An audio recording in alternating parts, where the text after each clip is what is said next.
Good morning. Greetings to everybody here today and everybody that will be viewing after. My name is Ashley Anthony. I am the chair and coordinator for the Atlantic Canada Climate Project. And I also am a regional engagement coordinator for the Climate Reality Project. So, again, greetings to everybody here joining the Innovation Speaker Series. The Atlantic Canada Climate Network is proud to co present this event with the Canadian Environmental Network. We have come together for this project to showcase cutting edge emergent technologies and their potential to advance climate solutions and create new opportunities. Before I begin, I want to respectfully recognize and acknowledge the relationship that the First Nations, Inuit, and Métis across Canada have with lands that all Canadians live on and enjoy. We would like to recognize that the ACCN operates on the traditional unceded territory of the Mi'kmaq, Wolastoqiyik, Passamaquoddy, Penobscot, and Wabanaki or Abenaki nations, or the Wabanaki Confederacy, as well as Innu and Inuit peoples. Now, this territory is covered by treaties of peace and friendship, which these nations first signed with the British Crown in 1726. These treaties did not deal with the surrender of land and resources, but in fact established what was to be a rule for an ongoing relationship between nations. So it is in this spirit of peace and friendship that I greet you all today. It also reminds each of us that the 634 different First Nations communities, the 53 Inuit communities, and the 8 Métis settlements have a unique and historical, cultural, spiritual, and environmentally sustainable connection to the land that their people and ancestors have inhabited since time immemorial.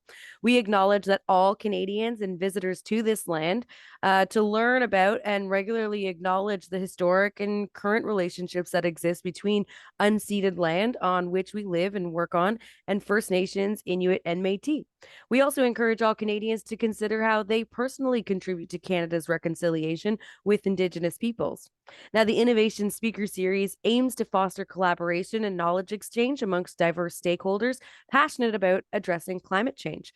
Today, we have the privilege of immersing ourselves in the remarkable journey of Dustin Bowers. He's the innovative mind behind Plaex Building Systems.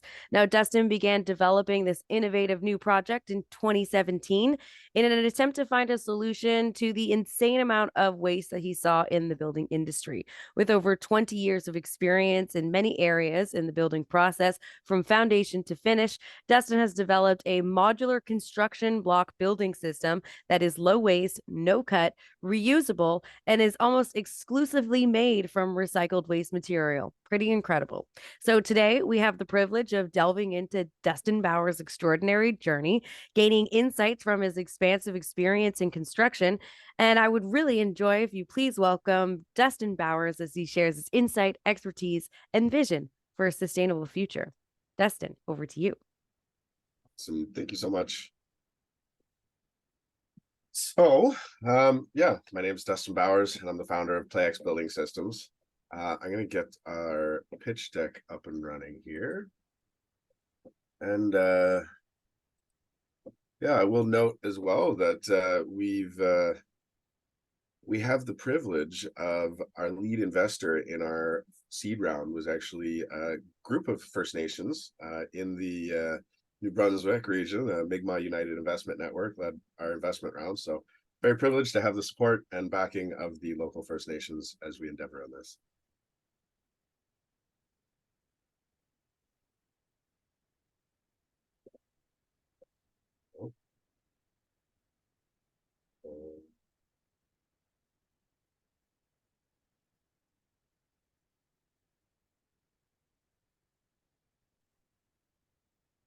Is it working there?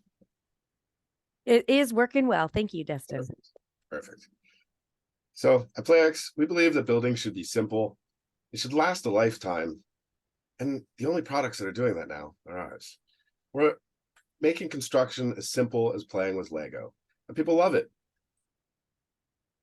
So in the world today, we have some major issues. Things like plastic waste and construction waste are major global issues. Over half of all materials extracted globally go into construction. And the amount of plastic that is produced annually is absolutely mind-boggling. Almost 400 million tons annually, which equates to about 1 billion pallets of plastic, if you can wrap your head around that. Combined CO2 emissions of these two industries represents close to half, and about 44% of global CO2 emissions come from these two industries. So if we want to make an impact in the future, it seems like a pretty good place to start. Something that was really near and dear to me from my years of experience in the construction industry is the lack of skilled trade in the industry. And it is a growing problem now. Contractors everywhere are complaining about the same issue. We can't find any skilled people to do the work anymore. Nobody wants to work, nobody's putting the effort, nobody has the knowledge. You know, the average age in North America is around 60 in the construction industry. That's a scary number. Many young people want tech jobs. There's been a boom, a change in the economy, and maybe automation will help bridge that gap, and that is our hope. But it's a real problem, and the lack of people interested has led to the closing of schools, which just compounds the issue. And this lack of skilled labor is a huge factor that's contributing to the shortage of housing. If we had a vibrant market of tradespeople, we would have plenty of housing, but that's not the case. It's become a very difficult problem to solve. The unskilled labor makes things take longer, there's more accidents, and increases waste on job sites exponentially, upwards of 30% on project costs. And, the cost issue is something that everybody understands. Inflation's been rampant. The cost of labor has gone up. The cost of materials have gone up. Construction is just so expensive. For many, it's become out of reach. Not only that, but we've got major issues like climate change with increased storms and weather systems. We need more resilient building materials that can stand up. We need to build better if we want a better future.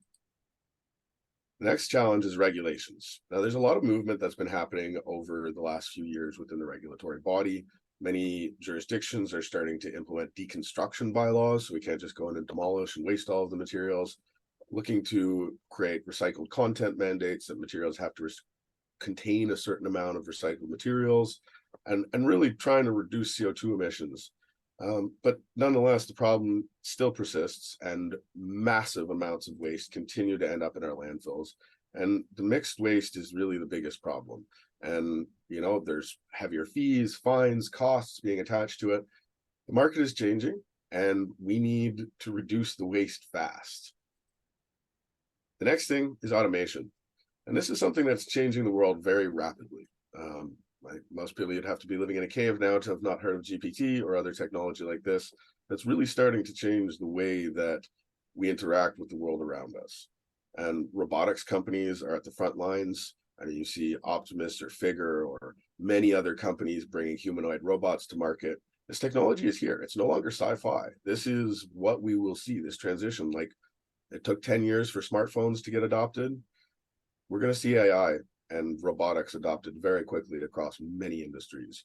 The difficulty is most construction materials are very difficult to automate. There's still limitations within those systems. XYZ coordinates are crucial. And when you've got complicated motions, then it becomes a more difficult thing to program or automate.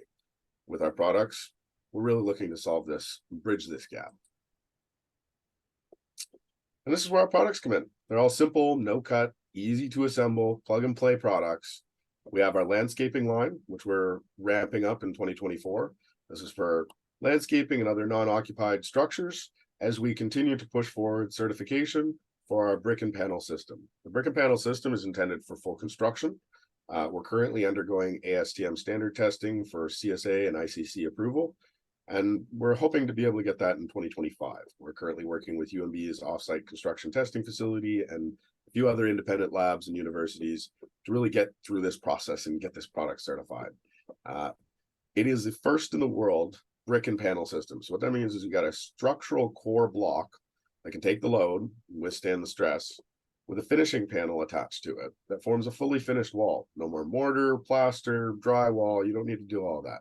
And then we can laminate all kinds of technology into these panels, whether it's integrated electronics, different finishes, hempcrete or gypsum finishes or metal finishes or insulation added onto it.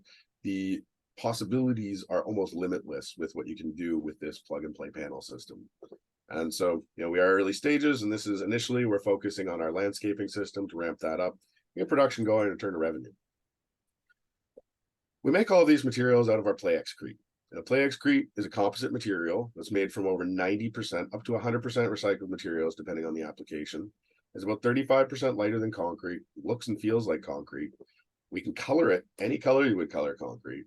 It's extremely durable, far beyond anything that we've seen within the impact resistance and the water resistance on it is almost unmatched.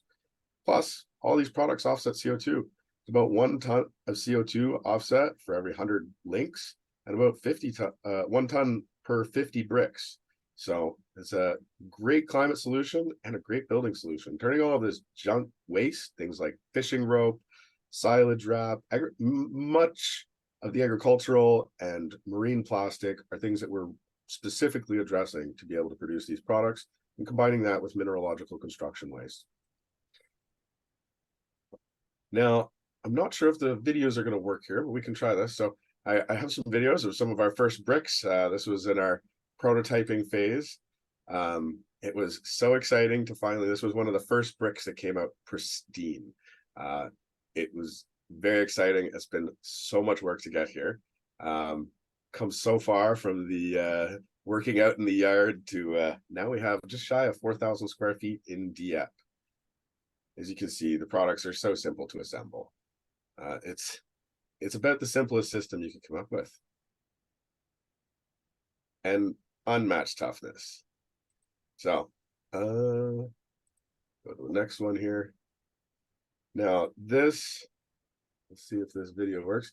This really shows how quick our product is to assemble. It is unmatched. We are 3 times faster than concrete or other similar materials. So many amazing things happening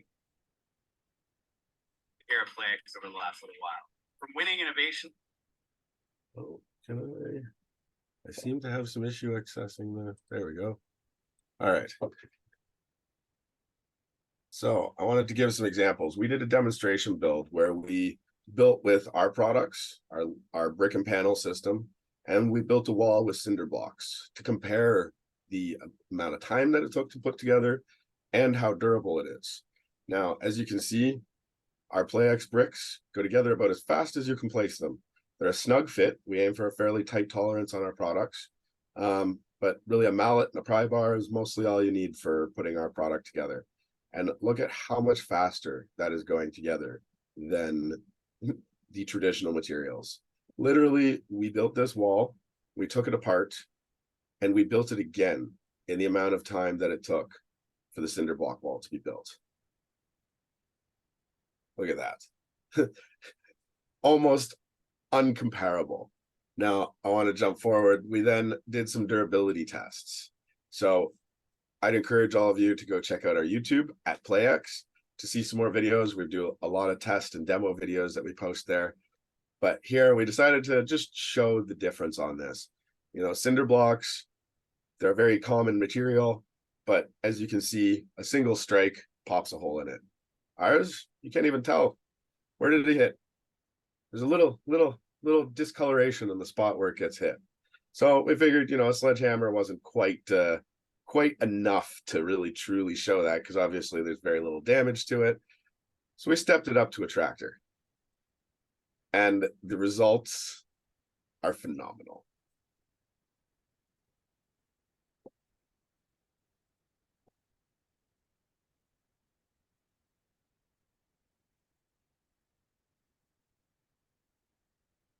It literally went through the cinder block wall like there was nothing there. And it was tough. It was solid. You know, you weren't going to move that by hand. That's a 7,000-pound tractor hitting that thing. Look at that. Just pushed it. Barely any damage at all. There was literally about a 1/4 inch indent on 2 spots on the bricks. You can see right here and here. That was it. Unbelievable. And recently, we did our first installation. So finally, before we ended the year, we were able to get together. We built a well cover to demonstrate the use of our products. We did a collaborative project with thermal wood. Bob was kind enough to provide us with some beautiful materials. They've got a great exterior solution made here in New Brunswick that is thermally treated wood, doesn't need any chemicals. So it's not going to rot or deteriorate the same way traditional wood will. because it's been thermally treated. It's a beautiful product, and they've got a nice little clip system for it that really allows for an easy installation. So we ended up just screwing on these clips along the walls, and then the product just clips right onto it, as you can see in the video there. And I encourage all of you to go check out our YouTube videos and see more of this, watch it all. We get much more into depth with some of these things.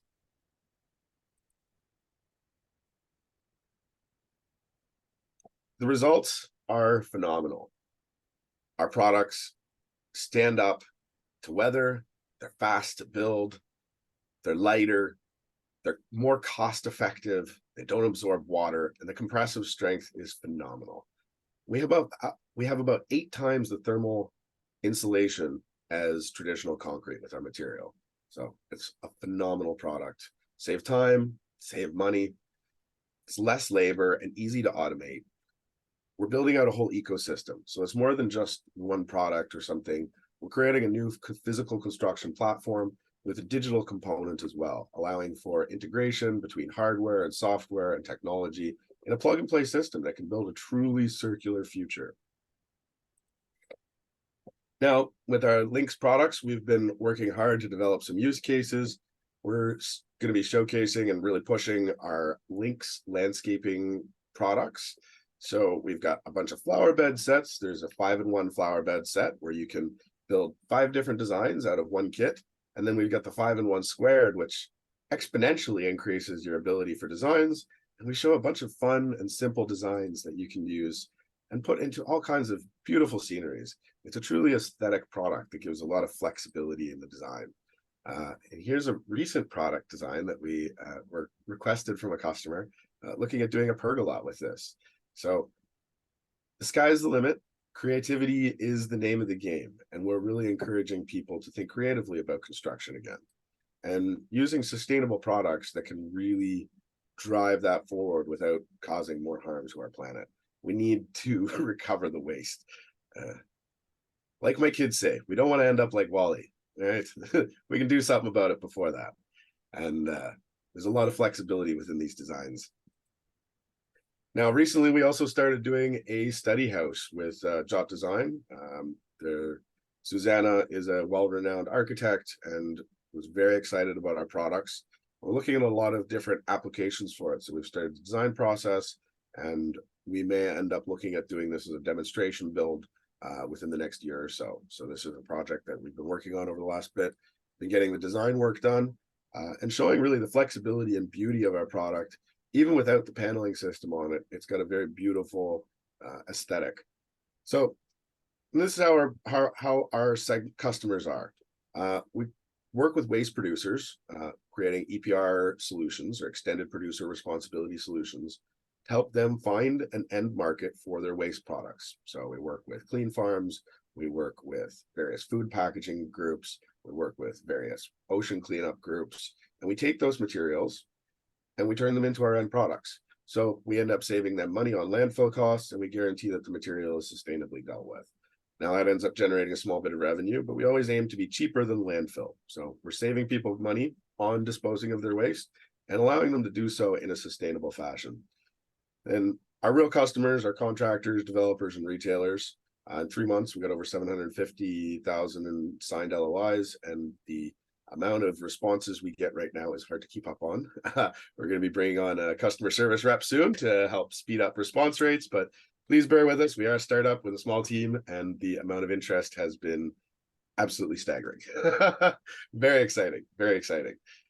So we currently have product in the Stone Depot in Halifax. Full display should be set up within the next month or so. And we've got product in the Tool Library in St. John.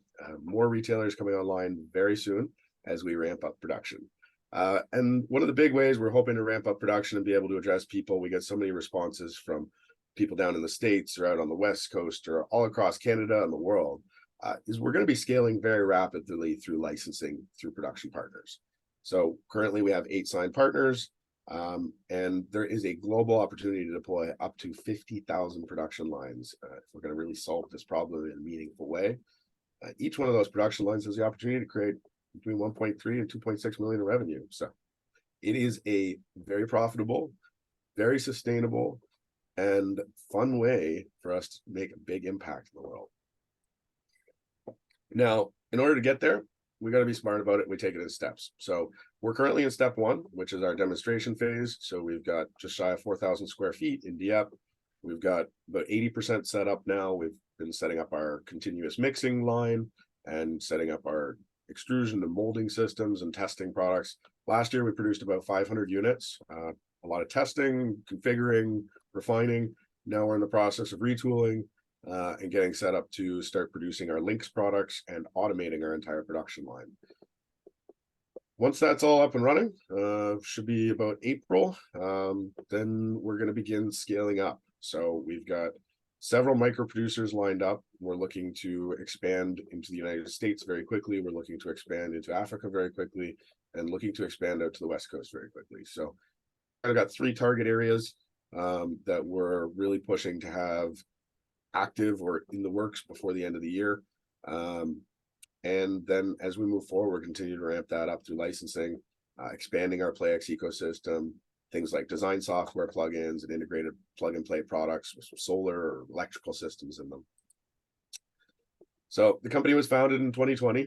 I did start Napkin Sketch in 2017, but there was a lot of ideation and is this a good idea? And the fear of starting that totally new thing.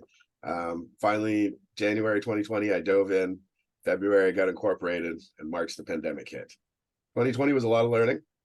Struggled through that, managed to get through, even though we lost out on a lot of investment due to the pandemic. And then really 2021, spring 2021 was ready to do a public launch. I'd gotten a business plan and all the paperwork and back end stuff, started IP. And summer 2021, we started our first lab testing. By December 31st, 2021, we had our first minimum viable product. It was a little rough, but it really proved the concept, showed us that we could mold it, showed us the material would work. And then by the end of 2022, we were starting to move into our first production facility. And over last year, we refined our process and set up equipment. And now we're just automating and getting to full production, continuous operation. And so this business phases, just really going through this right now, we did all of the R&D. We're now taking that into the demonstration phase. And as we're going through that, we're working on closing extra investment.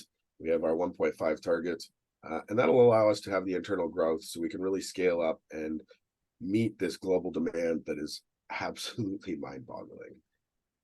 And with this, we think that we really have some strong key players. We've worked with some major international partners to be able to really scale this very quickly.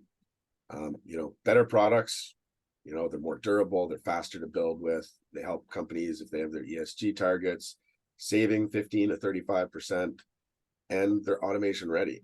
And that has a lot of customers very interested. And IP, we've got a robust IP portfolio. And a lot of manufacturing partners are very interested in getting in on this. And through that, we'll be able to generate massive amounts of manufacturing data. So all of our equipment set up through Industry 4.0, really smart equipment, a lot of sensor feedback, PLC, and intelligent control systems, which really allows us to do that process-driven improvement. So feedback systems allow us to optimize any optimization that we find in our production process, then is able to roll out immediately across the entire fleet of production equipment globally. So it's a really exciting opportunity. And, our IP roadmap has been robust. We're currently working on CSA and ICC certifications. We have 3 patent pending innovations, with the first one is actually going through review currently. So that should be the first patent should be finally issued this summer. We're beginning with trademarks, getting our trademarks done and really honing in on all of the branding. The opportunity here is absolutely massive. We have coverage in over 200 countries globally, and we're really looking to ramp this up quickly.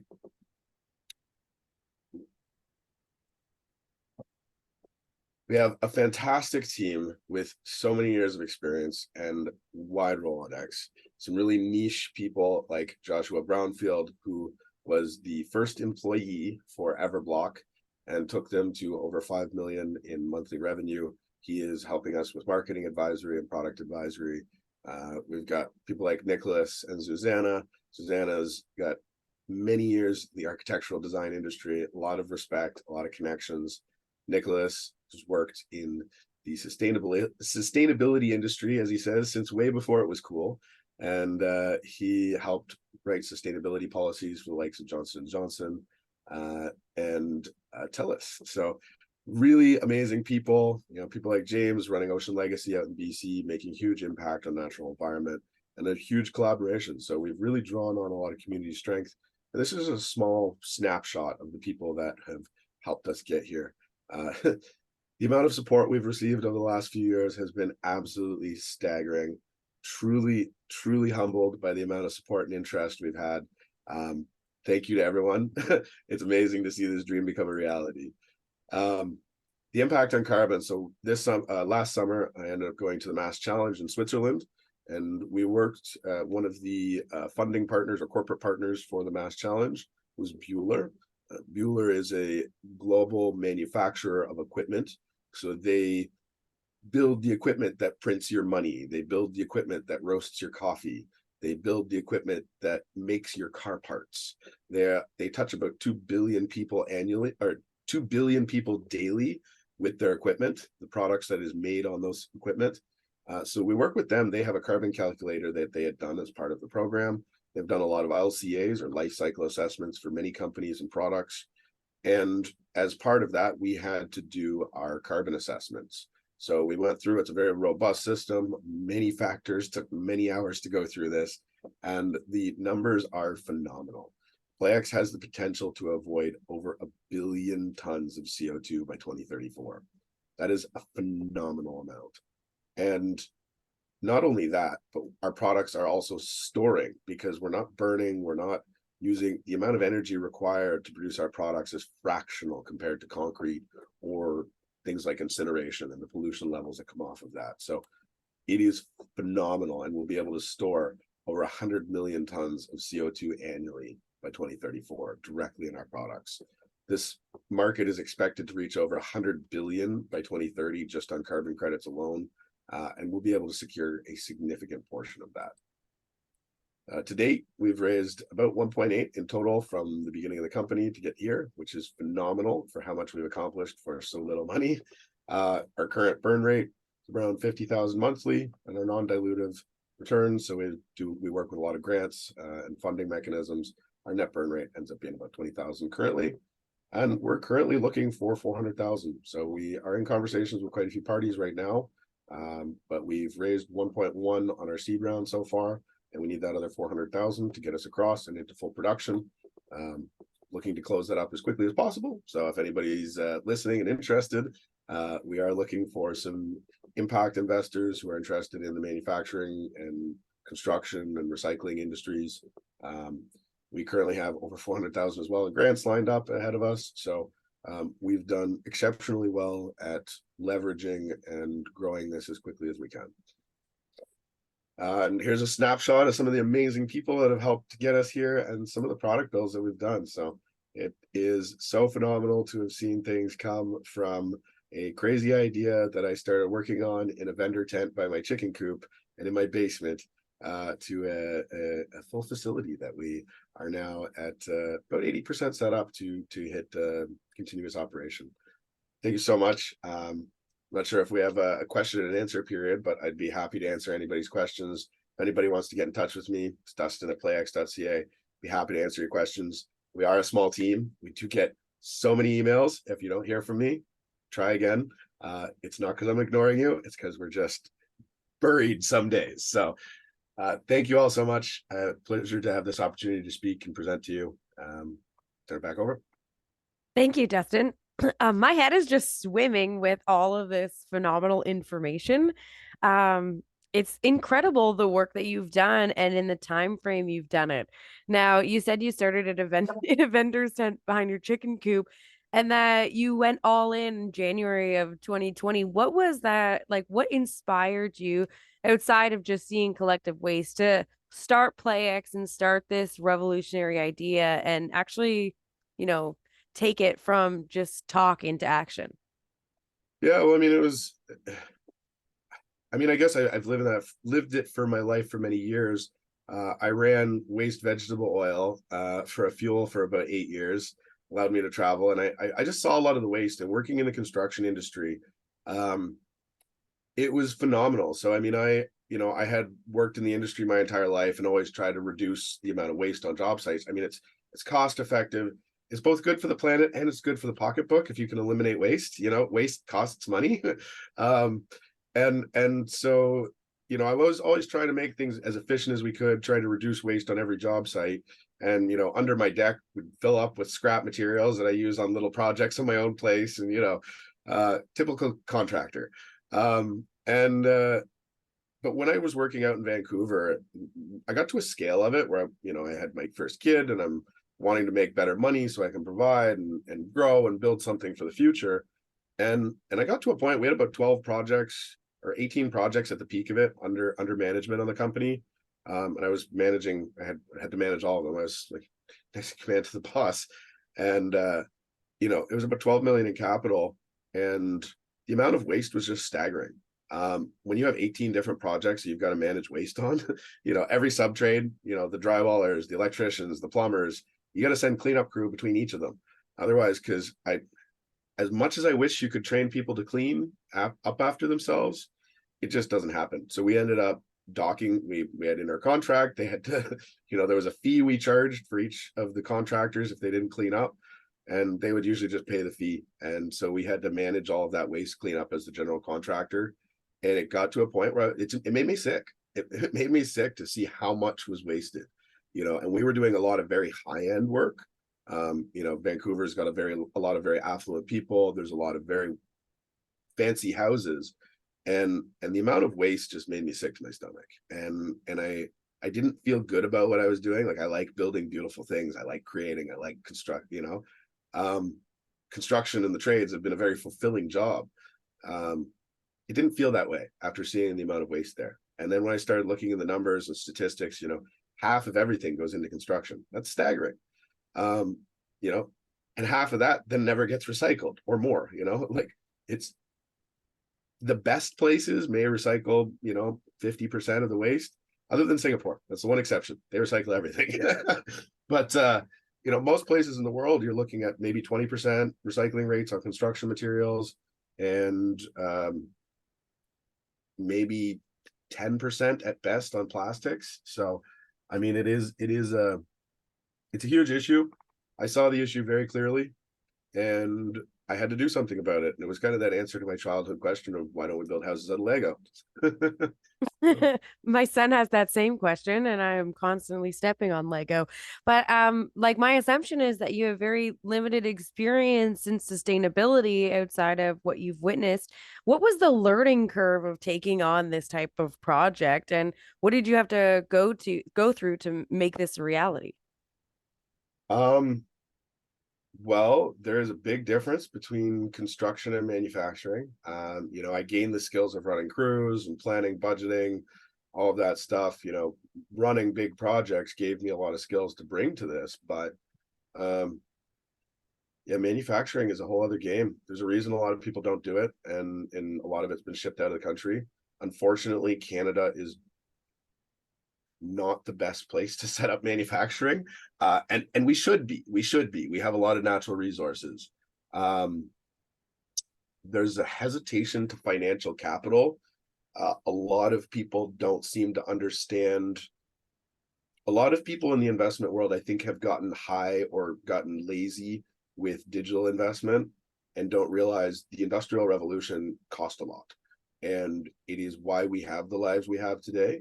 Manufacturing is essential to a vibrant economy. If you're just a resource extraction economy, you're just shipping everything out. You have to actually realize the value out of the products. And that's why through licensing, we're allowing people and communities to actually take waste and turn it into a viable product. So they're able to create, something that's actually a negative cost into a value add. But I think there's a lack of that thinking here. I think it's been challenging, not to, for sure. It's been a growing experience. I think the entrepreneurial journey is always a challenge. I think it's not for the faint of heart. the amount of times I've been, well, I'm all in. I don't know. I don't know how I'm going to pay my mortgage next week. Is scary sometimes. But yeah, I mean, I think it takes a commitment and understanding. Like, if we don't solve the waste problems, I don't think we really have an option. I mean, I think humanity has there's so much potential in humanity. I mean, we are the most creative and innovative creatures on this planet, and I have hope for humanity, and yeah, I think we need the waste issue is something that has to be solved. It's obvious. It crosses political lines. It's not something that many people are going to argue on. I mean, you can see the waste. We need to deal with it. So, based on your experience, what advice would you give to innovators and entrepreneurs looking to create sustainable solutions within the construction industry? um, hmm, Grit through it. It's going to take a lot of work. It's worth it. It is fulfilling. I wouldn't rather be doing anything else, honestly. There's a reason I'll be up till 3 or 4 in the morning some days, or sometimes all night wiring up a machine. Um, yeah, I wouldn't want to do anything else, but it's not easy. And grit through it. It's worth it. We need to do it. And I think my biggest advice would be for, any government or funders or investors out there. AI is changing the game. The future investments that are going to make you money are in hard tech. Software, it's all becoming obsolete with AI. What? Yeah, when I can go and create an application in 30 minutes with the help of an AI that would take a team of people a couple of years ago. Software, it's a risky game. Invest in hardware. We need more manufacturing. We need to onshore. And yeah, we need physical solutions to these problems. Eliminating the carbon issue is not a software solution. It's a hardware solution. We need the technology to do that. Changing the construction industry, revitalizing, making robotics accessible. All these things require manufacturing. We need cleaner, better ways of doing that. Smelting, recycling, all of these things that produce all of the products that we use every day. We need to bring that back. That's brilliant. I have again so many questions. I'm so taken aback by everything that you say. My journalistic mind is like, that's a great quote, and that's a great quote. We were talking about when you were talking about your manufacturing process, you said that you had agreements for post-manufacture waste.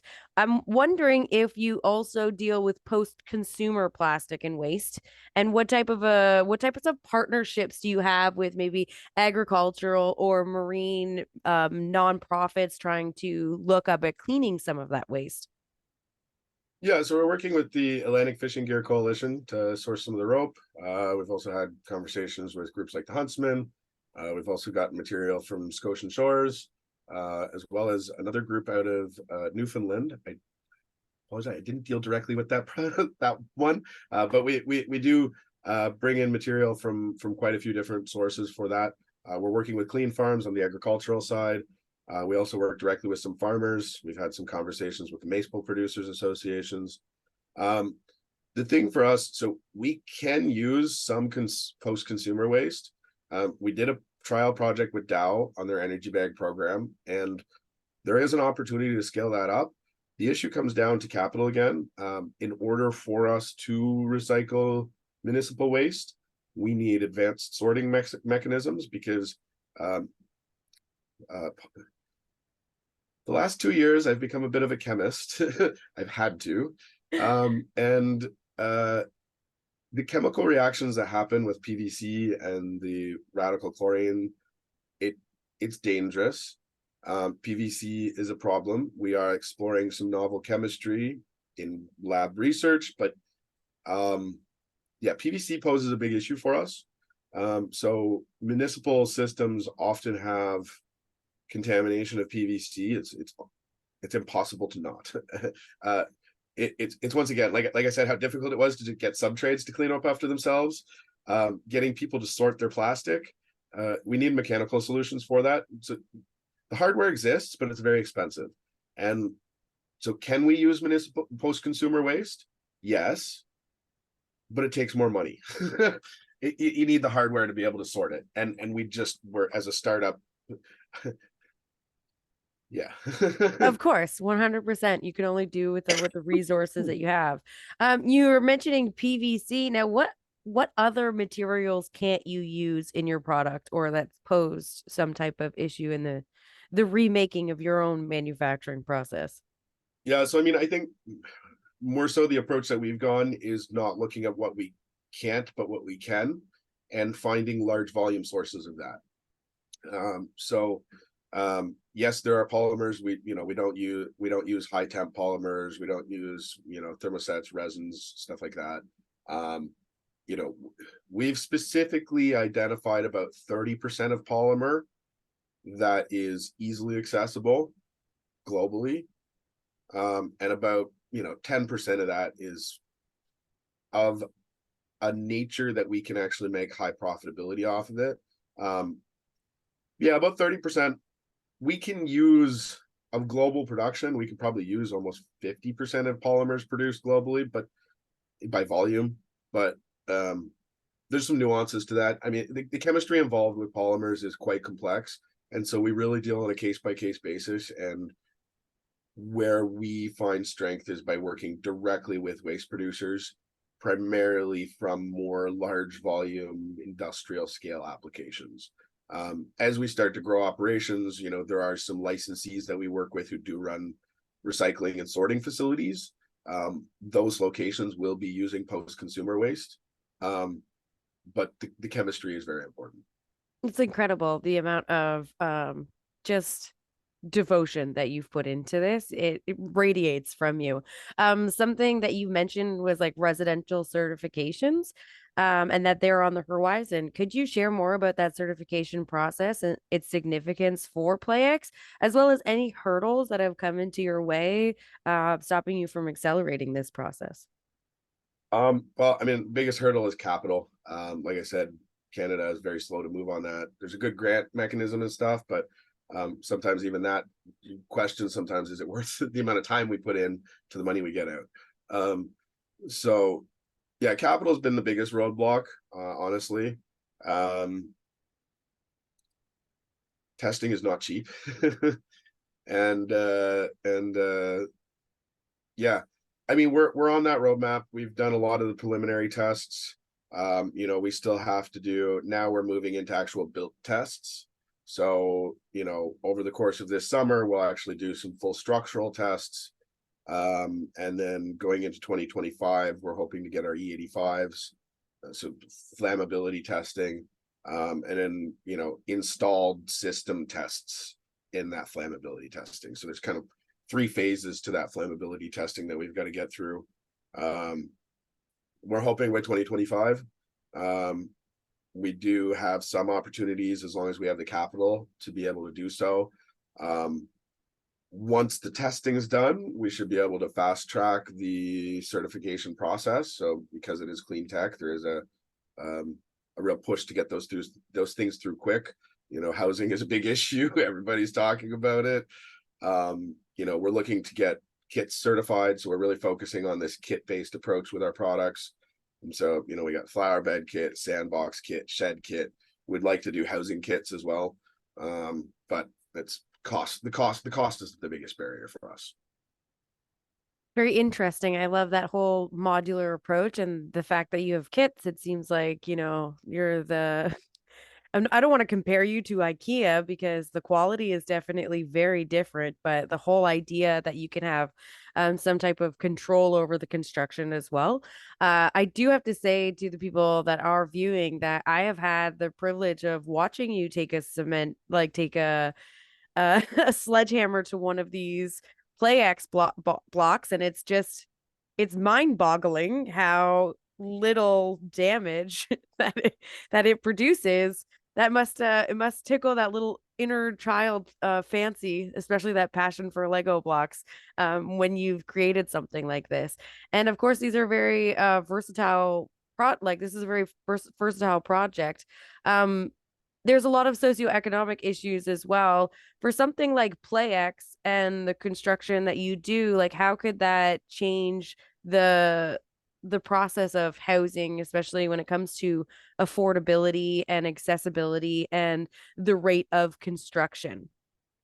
Well, I mean, the elimination of waste immediately cuts 10, 15%, 20% off the top of the cost, right? That just wasted material, lost in transport, all of that does have a significant impact on the cost of products. So you're immediately taking, 10 to 20% of the cost off the top. Then you're also going to be able to build it 3 times faster on assembly speed, if not more. That was compared to cinder blocks. We were 3 times faster compared to cinder blocks. So cinder blocks are a fairly simple method to build with compared to stick frame or something else. There's a speed of build that is unparalleled there. And then there's no cure time. So, if you're pouring with concrete or you're doing cinder blocks or things like that, you can't do it in the rain. You can't do it in the cold. There's got to be certain temperature parameters and moisture parameters for it to cure up properly and set up properly. I mean, you can do concrete in the winter, but you need big tent, tarp tents, insulated tarp tents, and salamander heaters and all that fun jazz. So I mean, I've done that. It's challenging. It's energy intensive. I don't think we've ever done carbon calculations on a winter pour. Yeah, it's so I mean, there's that benefit, and then the versatility of it. So, if you've built a structure like the cinder block wall or a stick frame, when you disassemble it, the materials are all damaged and very difficult to use again for something else. Now, there are people making strides to be able to do some of that reclaimed lumber reuse or material recovery, but there's a lot of difficulties there. Ours just disassemble. I mean, it's like I said, it's very similar to a Lego product. You just take it apart and build it again. So that flexibility there with the disassembly and reuse, the circularity on it, creates a lifetime savings that I think it's something we've had a lot of back and forth on how to truly calculate that. But I mean, the lifespan of our products is exponentially more than any concrete or wood structure. That's absolutely incredible. Does anybody have any additional questions for Dustin? Because I could keep you here all day and ask you 100 questions. The work that you do is absolutely phenomenal. Do you have any words before we depart today that you would like to share with our audience? Hey, the world's got a lot of big problems, but if we all try and focus on one, we'll solve it pretty quickly. So that, and those people who have some money that they can throw around on stuff, hey, there's some really good innovators. I'm not the only one. I've met lots of amazing innovators in our country.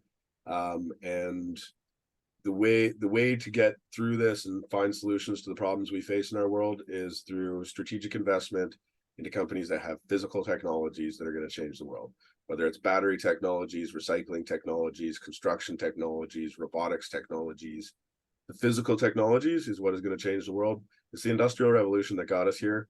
The digital world's great. We're going to have, there's opportunities there, but please find an innovator and invest in them.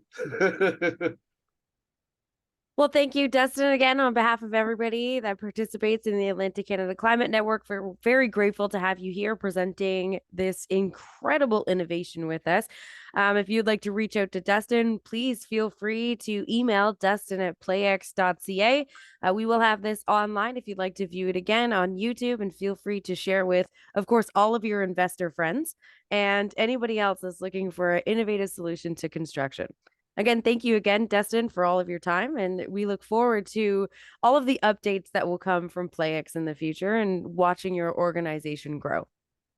Perfect. Thank you so much. Look forward to chatting. Cheers.